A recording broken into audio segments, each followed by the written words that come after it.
ವಸುದೇವಸುತಂ ದೇವಂ ಕಂಸಚಾಣೂರಮರ್ದನಂ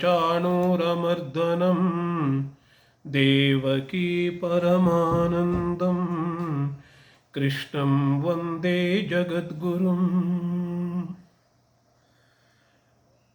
ಎರಡನೇ ಅಧ್ಯಾಯದ 36ನೇ ಶ್ಲೋಕವನ್ನು ನಾವು ಅಭ್ಯಾಸ ಮಾಡಬೇಕು. ಅವಾಚ್ಯವಾದಾಂಶ್ಚ ಬಹೂನ್ ವದಿಷ್ಯಂತಿ ತವ ಅಹಿತಾಃ ನಿಂದಂತಸ್ತವ ಸಾಮರ್ಥ್ಯಂ ತತೋ ದುಃಖತರಂ ನು ಕಿಂ. ಅವಾಚ್ಯವಾದಗಳನ್ನು ಅಂತ ಅರ್ಥ. ಅವಾಚ್ಯವು ಆದ ವಾದಗಳು ಅಂತಂದ್ರೆ ಅವಾಚ್ಯ, ಹೇಳೋದಕ್ಕೆ ಆಗೋದಿಲ್ಲ. ಆಚಾರ್ಯರು ಬರೀತಾರೆ, ಅವಕ್ತವ್ಯವಾದಾಂಶ್ಚ, ಬಾಯಲ್ಲಿ ಹೇಳೋದಕ್ಕಾಗೋದಿಲ್ಲ, ಮರ್ಯಾದಸ್ಥರು ಹೇಳೋದಕ್ಕಾಗೋದಿಲ್ಲ ಅಂತಹ ಮಾತುಗಳಂತೆ ಅವಾಚ್ಯವಾಗಿರ್ತಕ್ಕಂತಹ ಮಾತುಗಳು. ಬಹೂನ್ ವದಿಷ್ಯಂತಿ, ಅನೇಕಶಃ ಪ್ರಕಾರಾನ್ ಅಂತ ಆಚಾರ್ಯರು ಹೇಳುತ್ತಾರೆ. ಅನೇಕ ಪ್ರಕಾರವಾಗಿರ್ತಕ್ಕಂತಹ ಅವಾಚ್ಯವಾದಗಳನ್ನು ತವ ಅಹಿತಾಹ, ನಿನಗೆ ಬೇಡದವರು, ನಿನ್ನ ಶತ್ರುಗಳು ನಿಂದೆ ಮಾಡ್ತಾ ಹೇಳ್ತಾರಂತೆ. ನಿಂದಂತಹ, ಕುತ್ಸಯಂತಹ, ನಿನ್ನನ್ನು ತಿರಸ್ಕಾರ ಭಾವನೆಯಿಂದ ನೋಡ್ತಾರಂತೆ, ಹೀಯಾಳಿಸ್ತಾರಂತೆ. ಹೀಗೆ ಅವಾಚ್ಯವಾದಗಳನ್ನು ಆಡುತ್ತಾರೆ. ಅದೇ ರೀತಿ ನಿನ್ನ ಶತ್ರುಗಳು ನಿಂದಿಸುತ್ತಾರೆ, ಬಹಳ ಕೀಳಾದಂತಹ ಮಾತುಗಳನ್ನು ಆಡುತ್ತಾರೆ, ನಿನ್ನನ್ನು ಹೀಯಾಳಿಸುತ್ತಾರೆ ಅಂತ ಅರ್ಥ.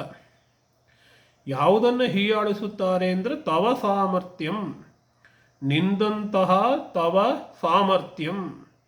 ನೀನು ಅನೇಕ ಯುದ್ಧಗಳನ್ನು ಮಾಡಿ ಗೆದ್ದಿದ್ದೀಯಲ್ಲಪ್ಪ, ಅದರ ನಿಮಿತ್ತವಾಗಿ ನಿನ್ನಲ್ಲಿ ಸಾಮರ್ಥ್ಯವಿದೆ ಅಂತ ಜನರೆಲ್ಲ ಅಂದ್ಕೊಂಡಿದ್ರಲ್ಲ, ಅದನ್ನು ನಿಂದಿಸುತ್ತಾರೆ, ಹೀಯಾಳಿಸುತ್ತಾರೆ. ತಥೋ ದುಃಖತರಂ ನು ಕಿಂ, ಅದಕ್ಕಿಂತಲೂ ದುಃಖವಾಗಿರ್ತಕ್ಕಂಥದ್ದು ಬೇರೆ ಏನು ತಾನೇ ಇದೆ. ಆಚಾರ್ಯರ ಭಾಷೆಯಲ್ಲಿ ತತಃ ಕಷ್ಟತರಂ ದುಃಖಂ ನಾಸ್ತಿ ಇತ್ಯರ್ಥ. ಇದಕ್ಕಿಂತಲೂ ಕಷ್ಟತರವಾಗಿರ್ತಕ್ಕಂತಹ, ಸಹಿಸಿಕೊಳ್ಳಲು ಅಸಾಧ್ಯವಾಗಿರುವಂತಹ ದುಃಖ ಇಲ್ಲವೇ ಇಲ್ಲ ಅಂತ ಅರ್ಥ. ಈಗ ಯುದ್ಧವನ್ನು ಮಾಡಿದ್ರೆ ಏನಪ್ಪ ಆಗತ್ತೆ? ಎರಡಾಗ್ಬೋದು.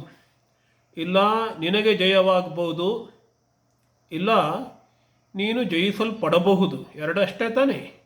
ಯುದ್ಧೇ ಪುನಃ ಕ್ರಿಯಮಾಣಿ, ನೀನು ಯುದ್ಧವನ್ನು ಮಾಡಿದರೆ ಹತೋವಾ ಪ್ರಾಪ್ಯಸಿ ಸ್ವರ್ಗಂ ಜಿತ್ವಾ ವಾ ಭೋಕ್ಷ್ಯಸೇ ಮಹೀಂ ತಸ್ಮಾದ್ ಉತ್ತಿಷ್ಠ ಕೌಂತೇಯ ಯುದ್ಧಾಯ ಕೃತನಿಶ್ಚಯ ಅಂತ ಹೇಳಿದರು. ಹತೋವಾ ಪ್ರಾಪ್ಯಸಿ, ನಿನ್ನನ್ನು ಯಾರು ಕೊಲ್ಲುತ್ತಾರೆ? ನಿನ್ನನ್ನು ಕೊಲ್ಲುವಂತಹ ಸಾಮರ್ಥ್ಯ ಇರುವಂಥವನು ಒಬ್ಬನೇ. ಅವನು ಯಾರು ಅಂದರೆ ಕರ್ಣ. ಕರ್ಣರೇ ಮುಂತಾದವುಗಳಿಂದ ನೀನು ಹತನಾದರೆ ಏನು ಸಿಗುತ್ತೆ ನಿನಗೆ? ಪ್ರಾಪ್ಯಸಿ ಸ್ವರ್ಗಂ, ಹತಃ ಸನ್ ಸ್ವರ್ಗಂ ಪ್ರಾಪ್ಯಸಿ, ನೀನು ಕೊಲ್ಲಲ್ಪಟ್ಟು ಸ್ವರ್ಗವನ್ನೇ ನೀನು ಸೇರಿಕೊಳ್ಳುತ್ತೀಯೇ. ಜಿತ್ವಾವಾ, ಅಥವಾ ನೀನು ಕರ್ಣಾದಿಗಳನ್ನು ನೀನು ಜಯಿಸಿದರೆ, ಆ ಎಲ್ಲ ಶೂರರಿದ್ದಾರಲ್ಲ, ಕರ್ಣನೇ ಮುಂತಾದಂತಹ ಶೂರರು, ಅವರನ್ನು ನೀನು ಜಯಿಸಿದರೆ ಭೋಕ್ಷ್ಯಸೇ ಮಹೀಂ, ಈ ಭೂಮಿಯನ್ನು ನೀನು ಭೋಗಿಸುತ್ತೀಯ. ಅಂದರೆ ಏನರ್ಥ? ಆಚಾರ್ಯರು ಹೇಳ್ತಾರೆ, ಉಭಯತಾಪಿ ತವ ಲಾಭ ಏವ ಇತಿ ಅಭಿಪ್ರಾಯ. ಎರಡೂ ಸಂದರ್ಭದಲ್ಲಿ ನಿನಗೇ ಲಾಭ. ನೀನು ಕೊಲ್ಲಲ್ಪಟ್ಟರೆ ನೇರವಾಗಿ ಸ್ವರ್ಗಕ್ಕೆ ಹೋಗುತ್ತೀಯೇ, ಅಥವಾ ನೀನು ಇತರ ಶತ್ರುಗಳನ್ನು ಕೊಂದು ನೀನು ಜಯಗಳಿಸಿದರೆ ಈ ಭೂಮಿಯನ್ನು ಭೋಗಿಸುತ್ತೀಯೇ. ಎರಡೂ ವಿಧದಲ್ಲಿ ನಿನಗೇ ಲಾಭವಪ್ಪ ಅಂತ ಹೇಳ್ತಾರೆ. ಆದ್ದರಿಂದ ತಸ್ಮಾತ್ ಉತ್ತಿಷ್ಠ ಕೌಂತೇಯ, ಎದ್ದು ನಿಲ್ಲು. ಬರೀ ಎದ್ದು ನಿಲ್ಲೋದಲ್ಲ, ಯುದ್ಧಕ್ಕಾಗಿ ನಿಶ್ಚಯವನ್ನು ಮಾಡು ಅಂತ ಅರ್ಥ. ಉತ್ತಿಷ್ಠ ಕೌಂತೇಯ ಅಂತಂದರೆ ಯುದ್ಧಕ್ಕಾಗಿ ನಿಶ್ಚಯವನ್ನು ಮಾಡು. ಯುದ್ಧಾಯ ಕೃತ ನಿಶ್ಚಯ, ಏನು ನಿಶ್ಚಯ ಮಾಡಬೇಕಂತೆ ಅದನ್ನು ಆಚಾರ್ಯರೇ ಹೇಳ್ತಾರೆ. ಜೇಷ್ಯಾಮಿ ಶತ್ರುನ್ ಮರಿಷ್ಯಾಮಿ ವಾ, ನಾನು ಶತ್ರುಗಳನ್ನು ಜಯಿಸುತ್ತೇನೆ, ಇಲ್ಲವಾದರೆ ಮರಣವನ್ನಾದರೂ ಹೊಂದುತ್ತೇನೆ ಅನ್ನುವಂತಹ ನಿಶ್ಚಯವನ್ನು ಮಾಡಿ, ನಿಶ್ಚಯಂ ಕೃತ್ವಾ ಇತ್ಯರ್ಥ. ಈಗ ಯುದ್ಧ ಮಾಡ್ತಕ್ಕಂಥದ್ದು ನಿನ್ನ ಸ್ವಧರ್ಮ ಅಪ್ಪ. ಅದು ಆ ಸ್ವಧರ್ಮದಲ್ಲಿ ಜಯ ಅಪಜಯಗಳನ್ನು ನೀನು ನೋಡಬಾರದು. ಯುದ್ಧಂ ಸ್ವಧರ್ಮಂ ಇತ್ಯೇವಂ ಯುದ್ಧಮಾನಸ್ಯ ಉಪದೇಶಮಿಮಂ ಶೃಣು. ಯುದ್ಧವು ಸ್ವಧರ್ಮವು ಅಂತ ತಿಳ್ಕೊಂಡು ನೀನು ಯುದ್ಧವನ್ನು ಮಾಡು. ಅದರಲ್ಲಿ ಜಯ ಅಪಜಯಗಳನ್ನು ನೀನು ನೋಡಬೇಡ ಅಂತ ಹೇಳಿ ಕೃಷ್ಣ ಮುಂದಿನ ಶ್ಲೋಕದಲ್ಲಿ ಹೇಳ್ತಾನೆ. ಸುಖ ದುಃಖೇ ಸಮೇ ಕೃತ್ವ ಲಾಭಾಲಾಭೌ ಜಯಾಜಯೌ ತಥೋ ಯುದ್ಧಾಯ ಯುಜ್ಯಸ್ವ ನೈವಂ ಪಾಪಂ ಅವಾಪ್ಸ್ಯಸಿ. ಸುಖೇ ದುಃಖೇ ಸಮೇ ತುಲ್ಯೇ ಕೃತ್ವ. ಸುಖ ದುಃಖೇ ಸಮೇ ಕೃತ್ವ. ಸುಖ ದುಃಖಗಳನ್ನು ಸಮನಾಗಿ ನೋಡುವಂಥದ್ದಂತೆ. ಅದಕ್ಕೆ ಆಚಾರ್ಯರು ಬರೀತಾರೆ, ಸುಖದಲ್ಲಿ ಅತಿಯಾದ ಪ್ರೇಮವನ್ನು ಬೆಳೆಸಿಕೊಳ್ಳದೆ, ದುಃಖದಲ್ಲಿ ದ್ವೇಷವನ್ನು ಬೆಳೆಸಿಕೊಳ್ಳದೆ, ಆಯಾ ಸಂದರ್ಭಗಳಲ್ಲಿ ಸಮನಾದ ಮನಸ್ಸನ್ನು ಇಟ್ಟುಕೊಂಡು ಅಂತ ಅರ್ಥ. ರಾಗದ್ವೇಷವು ಅಕೃತ್ವ ಅಂತ ಆಚಾರ್ಯರ ಭಾಷೆಯಲ್ಲಿ. ಅದೇ ರೀತಿ ಲಾಭ ಅಲಾಭಗಳಲ್ಲಿ, ಜಯ ಅಪಜಯಗಳಲ್ಲಿ ಸಮವು ಕೃತ್ವ, ಸಮನಾಗಿ ಇದ್ದುಕೊಂಡು, ಯುದ್ಧಾಯ ಯುದ್ಧಕ್ಕಾಗಿ ಹೊರಡು, ಯುದ್ಧಾಯ ಯುಜ್ಯಸ್ವ ಘಟಸ್ವ ಯುದ್ಧಕ್ಕಾಗಿ ತಯಾರಿ ಮಾಡಿಕೋ, ಯುದ್ಧಕ್ಕಾಗಿ ಮುನ್ನುಗ್ಗು ಅಂತ ಅರ್ಥ. ಈ ರೀತಿ ಮಾಡಿದರೆ, ಈ ರೀತಿ ಯುದ್ಧವನ್ನು ಮಾಡಿದರೆ, ಅಥವಾ ಈ ರೀತಿ ಯಾವುದೇ ಕರ್ತವ್ಯವನ್ನು ಸ್ವಧರ್ಮವನ್ನು ಮಾಡಿದರೆ ನಿನಗೆ ಪಾಪ ತಟ್ಟುವುದಿಲ್ಲ. ನೈವಂ ಯುದ್ಧಂ ಕುರ್ವಂ ಪಾಪಂ ಅವಾಪ್ಸ್ಯಸಿ ಅನ್ನುವಂತಹ ಭಾಷ್ಯವನ್ನು ಶಂಕರಾಚಾರ್ಯರು ಬರೀತಾರೆ. ಇನ್ನು ಮುಂದಿನ ಶ್ಲೋಕಕ್ಕೆ ಹೋಗೋದಕ್ಕಿಂತ ಮುಂಚೆ ಆಚಾರ್ಯರು ಒಂದು ವಿಷಯವನ್ನು ಇಲ್ಲಿ ಸ್ಪಷ್ಟಪಡಿಸ್ತಾರೆ. ಕೇವಲ ಸ್ವಧರ್ಮವನ್ನು ಅರ್ಜುನನಿಂದ ಮಾಡಿಸುವುದಷ್ಟೇ ಗೀತೆಯ ಉದ್ದೇಶ ಅಲ್ಲ ಅಂತ ಹೇಳಿ. ಸ್ವಧರ್ಮಪಿ ಚಾವೇಕ್ಷ್ಯ ಅನ್ನುವಂಥದ್ದೆಲ್ಲ ಶ್ಲೋಕಗಳು ಬಂದಿದೆ. ಈ ಲೌಕಿಕ ನ್ಯಾಯದಿಂದ ಮಾತ್ರ, ಲೌಕಿಕವಾಗಿ ಅರ್ಜುನನಿಗೆ ಸ್ವಧರ್ಮ ಯಾವುದು, ಯುದ್ಧ ಮಾಡ್ತಕ್ಕಂಥದ್ದು, ಅದನ್ನು ಮಾಡಿಸುವಂಥದ್ದು ಲೌಕಿಕ ನ್ಯಾಯದಿಂದ ಅರ್ಜುನನಿಗೆ ಕೃಷ್ಣ ಯುದ್ಧ ಮಾಡಿಸ್ತಾ ಇದ್ದಾನೆ. ಯಾಕಂದರೆ ಅದೊಂದೇ ದಾರಿ ಅವನಿಗೆ. ಕರ್ಮಯೋಗವನ್ನು ಸ್ವಧರ್ಮವನ್ನು ಮಾಡ್ತಕ್ಕಂಥದ್ದೇ ಈಗ ಶೋಕಮೋಹಗಳಿಂದ ಪಾರಾಗೋದಕ್ಕೆ ಅರ್ಜುನನಿಗೆ ದಾರಿ. ಆದರೆ ನತು ತಾತ್ಪರ್ಯೇಣ ಅಂತ ಆಚಾರ್ಯರು ಹೇಳ್ತಾರೆ. ಇದೇ ಗೀತೆಯ ತಾತ್ಪರ್ಯ ಅಲ್ಲಪ್ಪ. ಹಾಗಾದರೆ ಗೀತೆಯ ತಾತ್ಪರ್ಯ, ಒಟ್ಟಾರೆ ಅರ್ಥ ಏನಪ್ಪ ಅಂದರೆ, ಪರಮಾರ್ಥ ದರ್ಶನಂತೂ ಇಹ ಪ್ರಕೃತಂ. ಪರಮಾರ್ಥ ದರ್ಶನ, ಆತ್ಮದರ್ಶನ, ಆತ್ಮ ಮತ್ತು ಬ್ರಹ್ಮ ಎರಡೂ ಒಂದೇ ಅನ್ನುವಂತಹ ಜೀವನ್ಮುಕ್ತಿ, ಅದು ನಿಜವಾಗಲೂ ಕೂಡ ಗೀತೆಯ ಲಕ್ಷ್ಯ. ಪರಮಾರ್ಥ ದರ್ಶನವೇ ಇಲ್ಲಿ ಪ್ರಕೃತವಾಗಿರ್ತಕ್ಕಂತಹ ವಿಷಯ. ಆದ್ದರಿಂದ ಈ ಕರ್ಮಯೋಗವನ್ನು ಒಂದು ಸಾಧನವನ್ನಾಗಿ ಮಾಡಿಕೊಳ್ಳಬೇಕು. ಜ್ಞಾನವನ್ನು ಪಡೆದುಕೊಳ್ಳುವುದಕ್ಕಿಂತ ಮುಂಚೆ ಆ ಜ್ಞಾನದ ಯೋಗ್ಯತೆಯನ್ನು ಪಡ್ಕೊಳ್ಳೋದಕ್ಕೆ ಚಿತ್ತಶುದ್ಧಿ ಬೇಕು. ಆ ಚಿತ್ತಶುದ್ಧಿಗಾಗಿ ನಾವು ಕರ್ಮಯೋಗವನ್ನು ಮಾಡಬೇಕು ಅಂತ ಹೇಳಿ ಎರಡು ಶಾಸ್ತ್ರ ವಿಷಯಗಳಲ್ಲಿ ವಿಂಗಡಣೆಯನ್ನು ಮಾಡ್ತಾನಂತೆ ಕೃಷ್ಣ ಮುಂದಿನ ಶ್ಲೋಕದಲ್ಲಿ. ಏಷಾತೆ ಅಭಿಹಿತ ಅನ್ನುವಂತಹ ಮುಂದಿನ ಶ್ಲೋಕದಲ್ಲಿ ಶಾಸ್ತ್ರ ವಿಷಯ ವಿಭಾಗ ಪ್ರದರ್ಶನಾಯ ಅಂತ ಆಚಾರ್ಯರು ಹೇಳ್ತಾರೆ. ಈಗಿನ ಏನು ವಿಷಯ ಬಂದಿದೆ, ನಡೀತಾ ಇದೆ ವಿಷಯ, ಅದನ್ನೇ ಅಲ್ಲಿ ಉಪಸಂಹಾರ ಮಾಡ್ತಾನಂತೆ. ಅಂದರೆ ಎರಡು ಶಾಸ್ತ್ರಗಳು ಇವೆ. ಶಾಸ್ತ್ರಗಳ ವಿಷಯದಲ್ಲಿ ಎರಡು ಭಾಗಗಳನ್ನು ಮಾಡ್ತಾ ಇದ್ದಾನೆ. ಮೊದಲನೇದು ಜ್ಞಾನಯೋಗ. ಅದನ್ನು 3ನೇ ಅಧ್ಯಾಯದ 3ನೇ ಶ್ಲೋಕದಲ್ಲಿ ಕೃಷ್ಣ ಹೇಳ್ತಾನೆ ಅಂತ ಆಚಾರ್ಯರು ಹೇಳ್ತಾರೆ. ವಿಷಯ ವಿಭಾಗೇ ಉಪರಿಷ್ಟಾತ್. ಶಾಸ್ತ್ರ ವಿಷಯ ವಿಭಾಗವನ್ನು ಮುಂದೆ 3ನೇ ಅಧ್ಯಾಯದಲ್ಲಿ ಬರ್ತಕ್ಕಂತಹ ಶ್ಲೋಕದಲ್ಲಿ ಸ್ಪಷ್ಟವಾಗಿ ಕೃಷ್ಣ ಹೇಳಿದ್ದಾನಂತೆ. ಯಾವುದದು? ಜ್ಞಾನಯೋಗೇನ ಸಾಂಖ್ಯಾನಾಂ ಕರ್ಮಯೋಗೇನ ಯೋಗಿನಾಂ. ಯಾರು ಜ್ಞಾನಯೋಗದಲ್ಲಿ ಅರ್ಹತೆ ಇರುತ್ತೆ, ಅಂಥವರಿಗೆ ಜ್ಞಾನಯೋಗವನ್ನು ಅವರು ಸಾಧನೆ ಮಾಡಬಹುದು. ಯಾರಿಗೆ ಅರ್ಹತೆ ಇಲ್ಲ, ಕೇವಲ ಯೋಗಿಗಳಾಗಿದ್ದಾರೆ, ಕರ್ಮಯೋಗವನ್ನು ಪರಿಪಾಲನೆ ಮಾಡ್ತಕ್ಕಂತಹ ಅರ್ಹತೆ ಇದೆ ಅವರಿಗೆ, ಅವರು ಕರ್ಮಯೋಗವನ್ನು ಆಶ್ರಯಿಸಬೇಕು. ಅದನ್ನು ಮಾಡಿಕೊಂಡು ಚಿತ್ತಶುದ್ಧಿಯನ್ನು ಗಳಿಸಿಕೊಂಡು ಜ್ಞಾನವನ್ನು ಗಳಿಸುವ ಕಡೆಗೆ ಅವರು ಮನಸ್ಸನ್ನು ಮಾಡಬೇಕು ಅಂತರ್ಥ. ಹೀಗೆ ಶಾಸ್ತ್ರ ಅನ್ನುವಂಥದ್ರಲ್ಲಿ ಎರಡು ನಿಷ್ಠೆಗಳಿವೆ. ನಿಷ್ಠಾ ದ್ವಯ ವಿಷಯಂ ಶಾಸ್ತ್ರಂ. ಹೀಗೆ ಎರಡು ನಿಷ್ಠೆಗಳಿರ್ತಕ್ಕಂತಹ ಶಾಸ್ತ್ರವನ್ನು ಆಯಾ ಶಾಸ್ತ್ರಗಳಲ್ಲಿ ಅರ್ಹತೆ ಇರ್ತಕ್ಕಂಥವರು ಸುಖವಾಗಿ ಅವರು ನಡೆಸ್ಕೊಂಡು ಹೋಗಬಹುದು. ಸುಖಂ ಪ್ರವರ್ತಯಿಷ್ಯತೆ ಅಂತ ಹೇಳಿಬಿಟ್ಟು ಯಾರು ಕೇಳ್ತಾ ಇದ್ದಾರೆ ಭಗವದ್ಗೀತೆಯನ್ನು, ಇಲ್ಲಿ ಅರ್ಜುನನೇ ಕೇಳ್ತಾ ಇದ್ದಾನೆ. ಅರ್ಜುನನ ನಿಮಿತ್ತವಾಗಿಟ್ಕೊಂಡು ಕೃಷ್ಣ ಇಡೀ ಪ್ರಪಂಚಕ್ಕೆ, ಈ ಇಡೀ ಭೂಲೋಕಕ್ಕೆ ಅಥವಾ ಇಡೀ ಭೂವಿಗೆ ಉಪದೇಶವನ್ನು ಮಾಡ್ತಾ ಇದ್ದಾನೆ. ಈ ವಿಷಯ ವಿಭಾಗದಿಂದ ಏನಾಗುತ್ತೆ, ನಮಗೆ ಯಾವ ಸಂದೇಹವೂ ಇಲ್ಲದೆ ನಾವು ಏನು ಮಾಡಬೇಕು ಅನ್ನೋದು ನಮಗೆ ಗೊತ್ತಾಗತ್ತೆ. ಶ್ರೋತಾರಶ್ಚ ವಿಷಯ ವಿಭಾಗೇನ ಸುಖಂ ಗ್ರಹಿಷ್ಯಂತಿ. ಯಾಕಂದರೆ ದೊಡ್ಡದೊಂದು ಸಬ್ಜೆಕ್ಟ್ ಇಟ್ಕೊಂಡ್ರೆ ಅದನ್ನು ವಿಷಯ ವಿಭಾಗಗಳಾಗಿ ವಿಂಗಡಿಸ್ತಾ ಇದ್ದಾರೆ.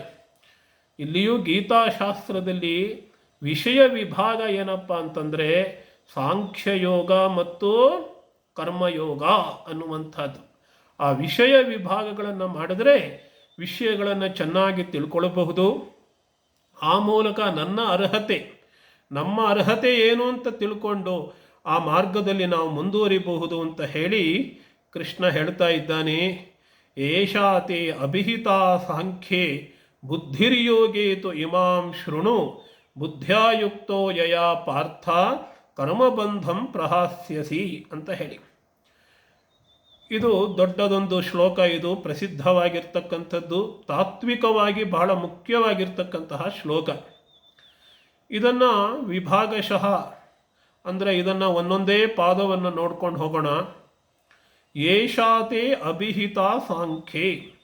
ಇಲ್ಲಿವರೆಗೆ ನಾನು ಏನು ಹೇಳಿದೆ ಅಂತ ಹೇಳಿದರೆ, ತುಭ್ಯಂ ಅಭಿಹಿತ, ನಿನಗಾಗಿ ಹೇಳಿದ್ದಪ್ಪ, ಇದು ನಿನಗೋಸ್ಕರವಾಗಿ ಹೇಳಿದ್ದಪ್ಪ, ನಿನ್ನ ಸಲುವಾಗಿ ಹೇಳಿದ್ದಪ್ಪ. ಏನನ್ನು ಹೇಳಿದೆ ಅಂತಂದರೆ ಸಾಂಖ್ಯೇ ಬುದ್ಧಿ ಅಂತರ್ಥ. ನಿನಗೆ ಏಷಾತೆ ಅಭಿಹಿತ ಸಾಂಖ್ಯೇ ಬುದ್ಧಿ. ಸಾಂಖ್ಯ ಅಂತಂದರೆ ಪರಮಾರ್ಥ ವಸ್ತು ವಿವೇಕ ವಿಷಯೇ ಅಂತ ಆಚಾರ್ಯರು ಹೇಳ್ತಾರೆ. ಪರಮಾರ್ಥ ವಸ್ತು ಅನ್ನೋದು ಆತ್ಮ ಅಥವಾ ಬ್ರಹ್ಮ. ಅದರ ವಿಷಯದಲ್ಲಿ ವಿವೇಕ ಬುದ್ಧಿಯನ್ನು ತಿಳಿಯಬೇಕು.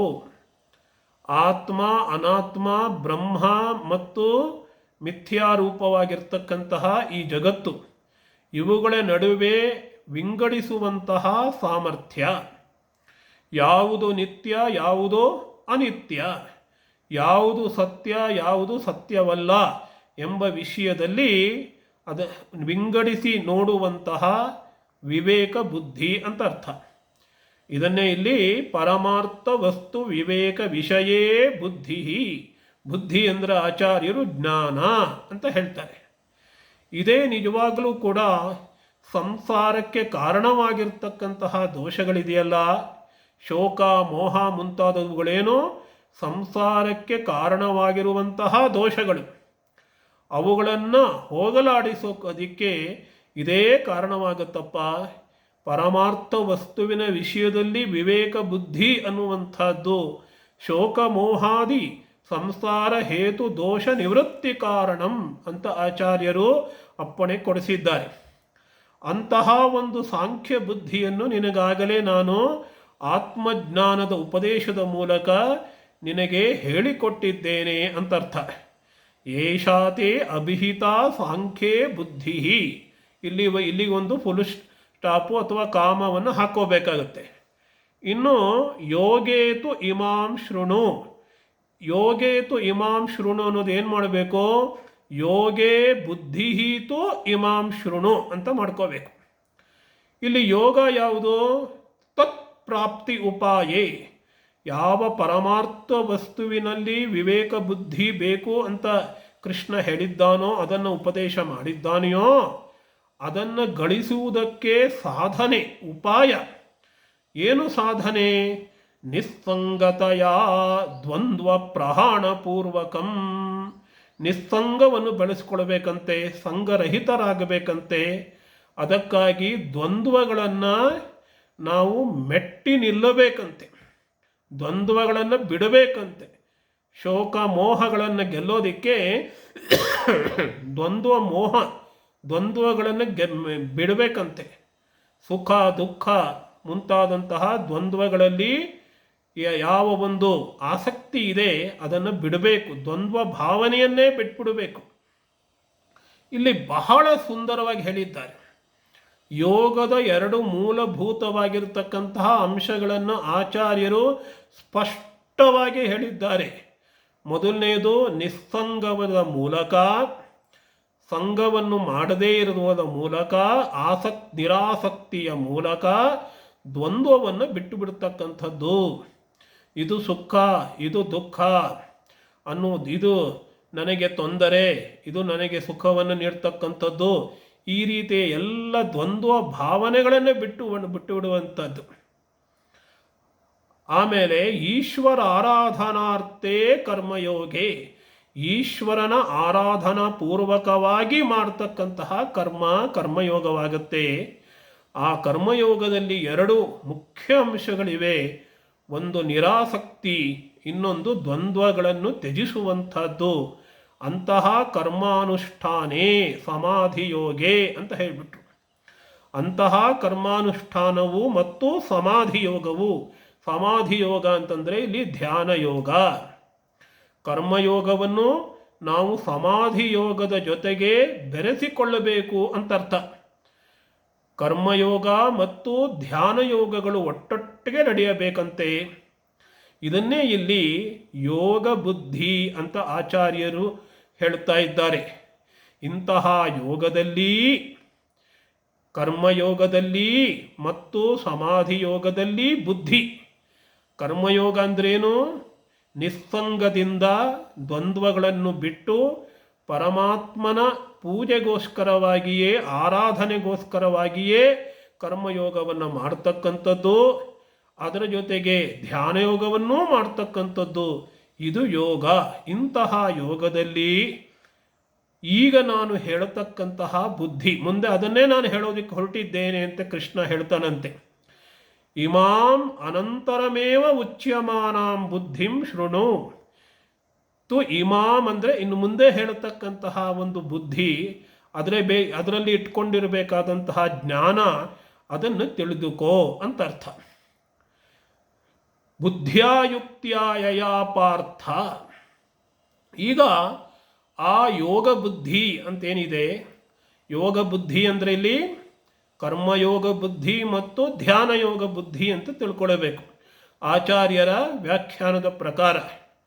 ಅಂತಹ ಬುದ್ಧಿಯನ್ನು ಸ್ತುತಿಸುತ್ತಾನೆ. ಯಾಕಂದರೆ ಯಾವುದನ್ನಾದರೂ ನಾವು ಒಂದು ಹೊಗಳಿದ್ರೆ ಅದನ್ನು ಮಾಡೋಣ ಅನ್ನುವಂತಹ ಒಂದು ಬುದ್ಧಿ ನಮ್ಮಲ್ಲಿ ಬರುತ್ತೆ. ಪ್ರರೋಚನಾರ್ಥಂ, ಆ ಜ್ಞಾನದಲ್ಲಿ ಒಂದು ರೀತಿಯ ಗೌರವ ಉಂಟಾಗಲಿ, ಆದರ ಉಂಟಾಗಲಿ ಅಂತ ಹೇಳಿ ಕೃಷ್ಣ ಆ ಯೋಗ ಬುದ್ಧಿಯನ್ನು ಹೊಗಳುತ್ತಿದ್ದಾನಂತೆ. ಬುದ್ಧ್ಯಾಯುಕ್ತಾಯ ಪಾರ್ಥ ಕರ್ಮಬಂಧಂ ಪ್ರಹಾಸ್ಯಸಿ ಅಂತ ಹೇಳಿ. ಬುದ್ಧ್ಯಾ ಯಯಾ ಯೋಗ ವಿಷಯ. ಈಗ ತಾನೇ ಹೇಳಿದ್ನಲ್ಲಪ್ಪ, ನಾನು ಮುಂದೆ ಹೇಳ್ತಾ ಇದ್ದೇನೆ ಅಂಥೇಳಿ ಯೋಗ ಬುದ್ಧಿ. ಆ ಯೋಗ ವಿಷಯವಾಗಿರ್ತಕ್ಕಂತಹ ಬುದ್ಧಿಯಿಂದ ಉಳ್ಳವನು ಯಾರೋ ಅವನು ಏನು ಮಾಡ್ತಾನೆ ಅಂದರೆ ಕರ್ಮಬಂಧಂ ಪ್ರಹಾಸ್ಯಸಿ. ಕರ್ಮೈವ ಬಂಧ, ಕರ್ಮವೇ ಬಂಧವಾಗಿರ್ತಕ್ಕಂಥದ್ದು. ಇಲ್ಲಿ ಬಂಧ ಅಂದರೆ ಆಚಾರ್ಯರು ಹೇಳ್ತಾರೆ ಧರ್ಮಾಖ್ಯ ಬಂಧ. ಧರ್ಮ ಮತ್ತು ಅಧರ್ಮಗಳು ಒಬ್ಬ ಮನುಷ್ಯನನ್ನು ಕಟ್ಟು ಹಿಡಿಯುತ್ತಂತೆ. ಧರ್ಮ ಮಾಡಿದರೆ ಒಳ್ಳೆಯ ಜನ್ಮ ಬರುತ್ತೆ, ಅಧರ್ಮ ಮಾಡಿದ್ರೆ ಕೆಟ್ಟ ಜನ್ಮ ಬರುತ್ತೆ. ಧರ್ಮದಿಂದ ಸುಖವನ್ನು ಅನುಭವಿಸುತ್ತೇವೆ, ಅಧರ್ಮದಿಂದ ದುಃಖವನ್ನು ಅನುಭವಿಸುತ್ತೇವೆ. ಹೀಗೆ ಸಂಸಾರ ಚಕ್ರ ಮುಂದುವರಿಯುತ್ತೆ. ಹೀಗೆ ಧರ್ಮ ಮತ್ತು ಅಧರ್ಮ ಎರಡೂ ಕೂಡ ಸಂಸಾರಕ್ಕೆ ಕಾರಣವಾಗುತ್ತೆ. ಆದ್ದರಿಂದ ಬಂಧ ಅಂತ ಹೇಳ್ತಾರೆ. ಈಗ ಕರ್ಮೈವ ಕರ್ಮವೇ ಧರ್ಮ ಕರ್ಮ ಮತ್ತು ಅಧರ್ಮ ಕರ್ಮಗಳೇ ಬಂಧನವಾಗಿರುವಂಥದ್ದು ಕರ್ಮಬಂಧ. ಅದನ್ನು ಪ್ರಹಾಸ್ಯಸಿ, ಅದನ್ನು ನೀನು ಕಡಿದು ಹಾಕುತ್ತೇಯೇ ಅಂತ ಅರ್ಥ. ಯಾವುದ್ರ ಮೂಲಕ? ನಿನಗೆ ನೇರವಾಗಿ ಅದರಲ್ಲಿ ಸಾಮರ್ಥ್ಯ ಇಲ್ಲಪ್ಪ. ಈಶ್ವರ ಪ್ರಸಾದ ನಿಮಿತ್ತ ಜ್ಞಾನ ಪ್ರಾಪ್ತ್ಯೈವ. ಬಹಳ ದೊಡ್ಡ ಮಾತನ್ನು ಹೇಳಿದ್ದಾರೆ ಆಚಾರ್ಯರು. ಜ್ಞಾನ ಬೇಕಪ್ಪ, ಅದಕ್ಕೆ ಅದ್ವೈತ ಜ್ಞಾನ ಬೇಕಾಗತ್ತೆ. ಆ ಅದ್ವೈತ ಜ್ಞಾನ ಅನ್ನುವಂಥದ್ದು ಅನುಗ್ರಹದಿಂದ ಸಿಗುತ್ತೆ. ಪರಮಾತ್ಮನ ಅನುಗ್ರಹದ ಕಾರಣವಾಗಿ ಆ ಅದ್ವೈತ ಜ್ಞಾನವು ಪ್ರಾಪ್ತವಾಗುತ್ತೆ. ಅದರ ಮೂಲಕವೇ ನೀನು ಕರ್ಮಬಂಧವನ್ನು ನೀನು ಕಡಿದು ಹಾಕಬಹುದು. ಅದಕ್ಕಾಗಿ ನೀನು ಕರ್ಮಯೋಗವನ್ನು ಮತ್ತು ಧ್ಯಾನ ಯೋಗವನ್ನು ಆಶ್ರಯಿಸಬೇಕು. ಅದೇ ಇಲ್ಲಿ ಯೋಗದಲ್ಲಿ ಬುದ್ಧಿ, ಯೋಗ ಬುದ್ಧಿ ಅಂತ ಹೇಳ್ತಾ ಇದ್ದೇನೆ ನಾನು ಮುಂದೆ. ಅದನ್ನು ನೀನು ಅನುಸರಿಸು ಅಂತ ಹೇಳಿ ಕೃಷ್ಣ ಇಲ್ಲಿ ಅರ್ಜುನನಿಗೆ ಅಪ್ಪಣೆ ಮಾಡ್ತಾ ಇದ್ದಾನಂತೆ. ಅಂತಹ ಯೋಗದಲ್ಲಿ ಕೆಲವು ಅಡ್ವಾಂಟೇಜಸ್ ಇದೆ, ಕೆಲವೊಂದು ಬಹಳ ಪ್ರಯೋಜನಗಳಿವೆಯಂತೆ. ಆ ಯಾವ್ಯಾವ ಪ್ರಯೋಜನಗಳು ಅನ್ನೋದನ್ನು ಸ್ಪಷ್ಟವಾಗಿ ಮುಂದಿನ ಶ್ಲೋಕದಲ್ಲಿ 40ನೇ ಶ್ಲೋಕದಲ್ಲಿ ಕೃಷ್ಣ ಹೇಳ್ತಾ ಇದ್ದಾನೆ. ನೇಹಾಭಿಕ್ರಮ ನಾಶ ಅಸ್ತಿ ಪ್ರತ್ಯವಾಯೋ ನ ವಿದ್ಯತೆ ಸ್ವಲ್ಪಮಪ್ಯಸ್ಯ ಧರ್ಮಸ್ಯ ತ್ರಾಯತೋ ಮಹತೋ ಭಯಾತ್ ಅಂತ. ಇಲ್ಲಿ ನೇಹ ನ ಇಹ ಅಭಿಕ್ರಮನಾಶ ಅಸ್ತಿ. ಇಹ ಅಂತಂದರೆ ಮೋಕ್ಷ ಮಾರ್ಗದಲ್ಲಿ. ಇಲ್ಲಿ ಯಾವ ಮೋಕ್ಷ ಮಾರ್ಗವನ್ನು ಪ್ರಕೃತವಾಗಿ ಉಪದೇಶ ಮಾಡ್ತಾ ಇದ್ದಾರೆ? ಕರ್ಮಯೋಗವನ್ನು ಉಪದೇಶ ಮಾಡ್ತಾ ಇದ್ದಾರೆ. ಉಪದೇಶ ಮಾಡೋದಕ್ಕೆ ಕೃಷ್ಣ ಹೊರಟಿದ್ದಾನೆ. ಅಂತಹ ಮೋಕ್ಷ ಮಾರ್ಗವಾಗಿರ್ತಕ್ಕಂತಹ ಕರ್ಮಯೋಗದಲ್ಲಿ ಅಭಿಕ್ರಮನಾಶ ನ ಅಸ್ತಿ ಅಂತ ಹೇಳಿಬಿಟ್ರು. ಇಲ್ಲಿ ಅಭಿಕ್ರಮ ಅಂತ ಹೇಳಿದ್ರೆ ಪ್ರಾರಂಭ ಅಂತ ಆಚಾರ್ಯರು ವ್ಯಾಖ್ಯಾನ ಮಾಡ್ತಾರೆ. ಪ್ರಾರಂಭಿಸಿರ್ತಕ್ಕಂಥದ್ದು. ಈಗ ಯಾವುದೋ ಒಂದು ಕೆಲಸವನ್ನು ಪ್ರಾರಂಭಿಸಿದ್ರೆ ಅಲ್ಲಿ ಏನೋ ಒಂದು ಅಡಚಣೆಗಳಾಯಿತು, ನಿಮಗೆ ಫಲ ಸಿಗೋದಿಲ್ಲ, ಮತ್ತೆ ಮೊದಲಿಂದ ಆರಂಭಿಸಬೇಕು. ಅದಕ್ಕೆ ಆಚಾರ್ಯರು ಕೃಷ್ಯಾದೇಹೇ, ಕೃಷಿ ಮುಂತಾದವುಗಳು ಅಂತ ಹೇಳಿದರು. ಪಾಪ ರೈತ ಉತ್ತು ಬಿತ್ತು ಅವನಿಗೆ ಮಳೆ ಬರಲಿಲ್ಲ ಅಂತ ಹೇಳಿದ್ರೆ ಬೆಳೆ ಹಾಳಾಗಿ ಹೋಗುತ್ತೆ. ಅವನು ಮತ್ತೆ ಫಲವನ್ನು ಪಡಿಬೇಕು ಅಂದರೆ ಮತ್ತೆ ಉತ್ತಬೇಕು, ಮತ್ತೆ ಬೀಜವನ್ನು ಉತ್ತಬೇಕು, ಮತ್ತೆ ಕೃಷಿಯನ್ನು ಮಾಡಬೇಕು, ಮತ್ತೆ ಮಳೆಗಾಗಿ ಕಾಯಬೇಕು. ಅಂದರೆ ಅಲ್ಲಿ ಅಭಿಕ್ರಮ ಇದೆ. ಆರಂಭ ಮಾಡಿದ್ದು ನಾಶವಾಗಿ ಹೋಗ್ಬೋದು. ಹಾಗೆ ಆರಂಭವಾಗಿ ನಾಶವಾಗಿ ಹೋಗುವಂತಹ ಒಂದು ಪ್ರಸಂಗ ಈ ಕರ್ಮಯೋಗದಲ್ಲಿ ಬರೋದಿಲ್ಲ ಅಂತ ಅರ್ಥ. ಕರ್ಮಯೋಗದಲ್ಲಿ ನೀವು ಪ್ರಾರಂಭಿಸಿದ್ದು ಯಾವತ್ತೂ ನಾಶವಾಗುವುದಿಲ್ಲ ಅಂತರ್ಥ. ಆಚಾರ್ಯರು ಅದಕ್ಕೆ ವಿವರಣೆಯನ್ನು ಕೊಡ್ತಾರೆ. ಯೋಗದ ವಿಷಯದಲ್ಲಿ ಫಲ ಅನ್ನುವಂಥದ್ದು ಸ್ವಲ್ಪವಾದರೂ ಬಂದೇ ಬರುತ್ತೆ. ಯೋಗ ವಿಷಯೇ ಪ್ರಾರಂಭಸ್ಯ, ಯೋಗದ ವಿಷಯದಲ್ಲಿ ಅಥವಾ ಯೋಗ ಏನಾದರೂ ನೀವು ಆರಂಭ ಮಾಡಿದ್ರೆ ಈ ಕರ್ಮಯೋಗವನ್ನು ನ ಅನೈಕಾಂತಿಕ ಫಲತ್ವಂ ಇತ್ಯರ್ಥ. ಫಲ ಸಿಗುತ್ತೋ ಇಲ್ಲವೋ, ಅರ್ಧ ಬಿಟ್ಟೆ ಅದಕ್ಕೆ ಅರ್ಧ ಫಲ ಸಿಗುತ್ತಾ, ಏನು ಸಿಗುತ್ತೆ, ಆ ರೀತಿ ಇಲ್ಲವೇ ಇಲ್ಲ ಅಂತ ಅರ್ಥ. ಅಂದರೆ ಅದನ್ನೇ ಮುಂದಿನ 2ನೇ ಲೈನಲ್ಲಿ ಹೇಳ್ತಾನೆ ಕೃಷ್ಣ. ಸ್ವಲ್ಪಮಪ್ಯಸ್ಯ ಧರ್ಮಸ್ಯ ತ್ರಾಯತೋ ಮಹತೋ ಭಯಾತ್ ಅಂತ. ಆವಾಗ ಅದು ನಮ್ಗೆ ಗೊತ್ತಾಗತ್ತೆ. ಇನ್ನು ಮುಂದೆ ಪ್ರತ್ಯವಾಯೋನ ವಿದ್ಯತೆ. ಪ್ರತ್ಯವಾಯ ಅಂದರೆ ಇಲ್ಲಿ ಆಚಾರ್ಯರ ಪ್ರಕಾರ ವೈದ್ಯದಲ್ಲಿ ನಾವೇನಾದರೂ ಔಷಧಿ ತಗೊಂಡ್ರೆ ಆ ಔಷಧಿಯೇ ವಿಷವಾಗಿ ಪರಿಣಮಿಸಿ ನಮಗೆ ಅನಾರೋಗ್ಯ ಜಾಸ್ತಿ ಆಗಬಹುದು.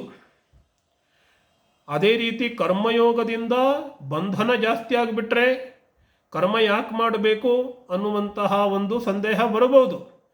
ಆ ಸಂದೇಹಕ್ಕೆ ಕಾರಣವೇ ಇಲ್ಲ. ಅದನ್ನೇ ಇಲ್ಲಿ ಪ್ರತ್ಯವಾಯ ದೋಷ ಅಂತ ಕರೆದಿದ್ದಾರೆ. ನಾಪಿ ಚಿಕಿತ್ಸಾವತು ಪ್ರತ್ಯವಾಯ ವಿದ್ಯತೆ. ಅಂದರೆ ಆ ಒಂದು ದೋಷ ಬರಬಹುದು, ನಮಗೆ ಬಂಧನ ಜಾಸ್ತಿ ಆಗಬಹುದು ಅನ್ನುವಂತಹ ಭಯ ಇಲ್ಲಿ ಖಂಡಿತವಾಗಲೂ ಕೂಡ ಇಲ್ಲ. ಇಲ್ಲಿ ಹೇಳಿದ್ರಲ್ಲ ನೇಹಾಭಿಕ್ರಮ ನಾಶೋಸ್ತಿ ಅಂತ. ಅದಕ್ಕೆ ಇನ್ನೂ ಒಂದು ಅಶ್ಯೂರೆನ್ಸ್, ಭರವಸೆಯನ್ನು ಕೃಷ್ಣ ಕೊಡ್ತಾನಂತೆ. ಸ್ವಲ್ಪಮಪ್ಯಸ್ಯ ಧರ್ಮಸ್ಯ ತ್ರಾಯತೆ ಮಹತೋ ಭಯಾತ್. ಸ್ವಲ್ಪಮಪಿ ಈ ಧರ್ಮವನ್ನು, ಧರ್ಮ ಅಂದರೆ ಇಲ್ಲಿ ಯೋಗ, ಧರ್ಮ ಅಂತ ಯಾಕೆ ಹೇಳಿದ್ದಾರೆ ಅಂತಂದರೆ ಧರ್ಮಾದನಪೇತಂ, ಈ ಧರ್ಮವನ್ನು ಬಿಟ್ಟು ಹೋಗಿರುವಂತಹ ವಿಷಯ ಅಲ್ಲ ಇದು, ಅಧರ್ಮವಲ್ಲ ಇದು. ಆದ್ದರಿಂದ ಧರ್ಮ, ಈ ಧರ್ಮ ಅಂದರೆ ಇಲ್ಲಿ ಆಚಾರ್ಯರ ಪ್ರಕಾರ ಯೋಗ. ಈ ಯೋಗವನ್ನು ಅನುಷ್ಠಾನ ಮಾಡಿದ್ರೆ ಅದು ನಮ್ಮನ್ನು ಅತ್ಯಂತ ಭೀಕರವಾಗಿರ್ತಕ್ಕಂತಹ ಭಯದಿಂದಲೂ ಕೂಡ ನಮ್ಮನ್ನು ಪಾರು ಮಾಡುತ್ತೆ. ಎಷ್ಟು ನಾವು ಧರ್ಮವನ್ನು, ಯೋಗವನ್ನು ಮಾಡಿದರೆ ಅದು ನಮಗೆ ಭಯದಿಂದ ಅಥವಾ ಭೀಕರವಾಗಿರ್ತಕ್ಕಂತಹ ಭಯದಿಂದ ಪಾರು ಮಾಡುತ್ತೆ ಅಂದರೆ ಸ್ವಲ್ಪಮಪ್ಯಸ್ಯ ಅಂತ ಹೇಳಿದರು. ಸ್ವಲ್ಪವಾದರೂ ಮಾಡಪ್ಪ, ಅದನ್ನು ಸ್ವಲ್ಪವಾದರೂ ಈ ಕರ್ಮಯೋಗವನ್ನು ಮಾಡಿದರೆ ಅತ್ಯಂತ ಭೀಕರವಾಗಿರ್ತಕ್ಕಂತಹ ಭಯದಿಂದಲೂ ಇದನ್ನು ಪಾರು ಮಾಡುತ್ತೆ. ಯಾವುದರ ಭಯ, ಯಾತಕ್ಕೆ ಭಯ ಅಂತ ಕೇಳಿದ್ರೆ ಸಂಸಾರ ಭಯ ನಿಜವಾಗಿರ್ತಕ್ಕಂತಹ ಭಯ ನಮಗಿರುವಂಥದ್ದು. ನಮಗೆ ಬೇರೆ ಯಾವ ಭಯವೂ ಭಯವೇ ಅಲ್ಲ. ಯಾವುದರ ಭಯ ಅಂತಂದರೆ ಪುನರಪಿ ಜನನಂ ಪುನರಪಿ ಮರಣಂ, ಈ ಸಂಸಾರ ಅನ್ನುವಂತಹ ಭಯ ಅಂತೆ. ಜನ್ಮ ಮರಣಾದಿ ಲಕ್ಷಣಂ, ಜನ್ಮ ಮತ್ತು ಮರಣಗಳಿಂದ ಕೂಡಿರ್ತಕ್ಕಂತಹ ಈ ಸಂಸಾರ, ಜನ್ಮ ಮರಣಗಳನ್ನೇ ನಾವು ಸಂಸಾರ ಅಂತ ಕರೆಯೋದು.